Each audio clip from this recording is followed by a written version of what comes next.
खबर उत्तर प्रदेश के जनपद कासगंज से है, जहां पूर्व महिला विधायक डॉक्टर अनीता लोधी के काफिले पर फायरिंग का मामला उजागर हुआ है। आपको बता दें, डॉक्टर अनीता लोधी बुलंदशहर जनपद की डिबाई विधानसभा क्षेत्र से विधायक रह चुकी हैं और वर्तमान में एटा लोकसभा क्षेत्र से सांसद के चुनाव के लिए बीजेपी की आलाकमान से आवेदन किया है। पहले तो दबंगों ने 26 जनवरी, मकर संक्रांति आदि के अनीता लोधी के शुभकामना संदेश के होर्डिंग को उतार लिया और फिर उनके काफिले पर फायरिंग की।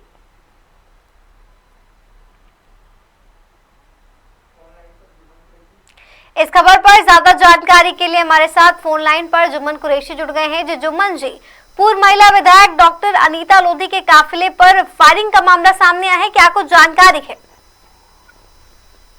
जी साक्षी, मैं आपको बता दूं, एटा लोकसभा से भाजपा पार्टी की आवेदित प्रत्याशी बताई जा रही डॉक्टर अनीता लोधी, जो कि कासगंज में आई थी एक कार्यक्रम से जाने के बाद वह वापस जा रही थी, तभी उनके काफिले में जो गाड़ियां थी शामिल, उन पर कुछ लोगों ने हमला कर दिया। फायरिंग और पथराव बताया जा रहा है किया गया है। जुम्मन जी, क्या इस हमले में सभी सुरक्षित हैं? जी हाँ साक्षी, आपको बता दो, ये जो पथराव जो फायरिंग हुई थी वह में किसी की कोई हताहत होने की कोई खबर नहीं है और ना ही किसी के कोई इसमें घायल हुआ है। लेकिन जो डॉक्टर अनीता लोधी थी, जो कि जनपद बुलंदशहर के डिबाई से भाजपा पूर्व विधायक है और एटा लोकसभा से भाजपा की आवेदित प्रत्याशी बताई जा रही थी, तो वह कासगंज में आई हुई थी, तो अपने जो लोकसभा चुनाव को लेकर बताया जा रहा है कि तैयारी कर रही थी। तो इसी दौरान जाते वक्त उन पर जो कासगंज सदर कोतवाली क्षेत्र के चांदी रोड पर पथराव फायरिंग का हमला हुआ है, जिसकी शिकायत को लेकर वह कासगंज एसपी अपर्णा रजत कौशिक से भी मिली। उन्होंने पूरे घटना के बारे में अवगत कराया। एसपी अपर्णा रजत कौशिक ने बताया कि घटना की हर पहलू पर जांच कराई जा रही है। जी जुम्मन, अगर डॉक्टर अनीता लोधी की बात करें तो उनका क्या कुछ कहना है इस मामले पर? क्या उन्हें किसी पर्टिकुलर इंसान पर शक है इस बात को लेकर? जी साक्षी, मैं आपको बताना चाहूंगा, जब मीडिया कर्मियों से बात की डॉक्टर अनीता लोधी से, तो उनका साफ तौर पर कहना था कि मैंने कासगंज में नववर्ष और 26 जनवरी गणतंत्र दिवस की शुभकामनाओं के होर्डिंग्स बोर्ड लगवाए थे जगह जगह फ्लेक्स भी, तो वहां पर लोगों के द्वारा मेरे होर्डिंग्स उतार दिए गए और मैं चुनाव के आवेदित प्रत्याशी हूँ और तैयारी कर रही हूँ।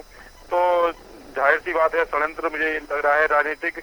लेकिन जब उनसे इस मामले में बात की गई कि यहाँ भाजपा से सांसद हैं राजवीर सिंह और राजू भैया, वह भी यहाँ पे सीटिंग सांसद है मौजूदा, तो कहीं उनका तो कुछ ऐसा नहीं है कि जैसे एक ही पार्टी से पहले से ही वो सांसद हैं भाजपा के और ये भाजपा से टिकट के लिए आवेदन कर रही हैं, तो कहीं ऐसा तो ना हो कुछ ऐसी कुछ मामला रहा हो, षड्यंत्र रहा हो कुछ। लेकिन उनका साफ तौर पर ये कहना था कि राजवीर सिंह और राजू भैया इस तरह के व्यक्ति नहीं है, वे अच्छे व्यक्ति हैं। लेकिन जो भी ये हमला हुआ है, ये अराजक तत्वों की लोगों को लगता है इसमें जो इन्होंने किया है, लेकिन उनकी तरफ से कोई भी ऐसा मेरे ऊपर मैं कुछ शक नहीं है उन पर मेरा।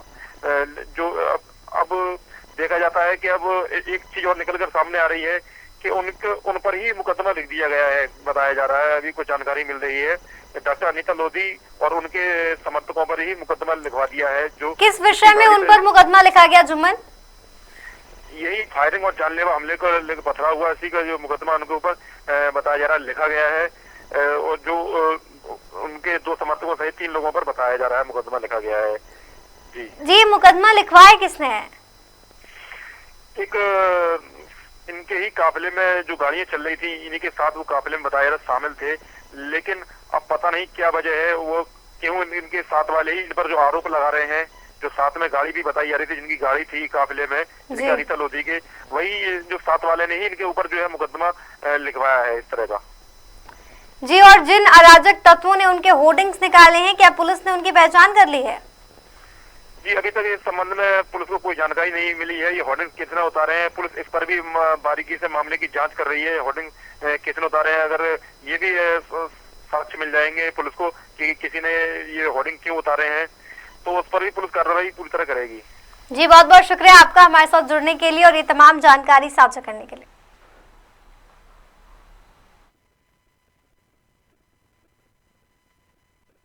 क्या किस प्रकार का घटना आपके साथ कम हुआ? मैं आपको बताना चाहूँगी कि मैं यहाँ पर लोकसभा एटा में मैंने अपना आवेदन दिया है संगठन को, और उसी आवेदन के तहत मैंने 26 जनवरी और गणतंत्र दिवस, बसंत पंचमी और होली की शुभकामनाओं के होर्डिंग्स लगाए थे क्षेत्र में। तो उन होर्डिंग्स के लगने के बाद एटा क्षेत्र के और कासगंज क्षेत्र के और पूरे लोकसभा के लोगों ने मुझसे संपर्क किया। तो उन्हीं सब लोगों के आग्रह पर प्रभारी निरीक्षक कोतवाली कासगंज को एक सूचना प्राप्त हुई कि चाणी मोड़ के आसपास एक राजनीतिक दल के दो समर्थक गुटों के बीच में कहासुनी और फायरिंग की घटना हुई है। इस सूचना पर प्रभारी निरीक्षक कोतवाली कासगंज और क्षेत्राधिकारी नगर जनपद कासगंज के द्वारा जाकर वहां पर घटनास्थल का निरीक्षण किया गया और जानकारी प्राप्त की जा रही है। लोगों से, आसपास के जो लोग हैं उनसे पूछताछ भी की जा रही है। साथ ही अन्य जानकारियां वहां कलेक्ट की जा रही हैं। दोनों पक्षों से जो तहरीर मिल रही है उसके आधार पर और गहनतापूर्वक जांच करते हुए आवश्यक विधिक कार्रवाई अमल में लाई जाएगी। घटना के संबंध में अन्य जानकारियां हासिल की जा रही हैं।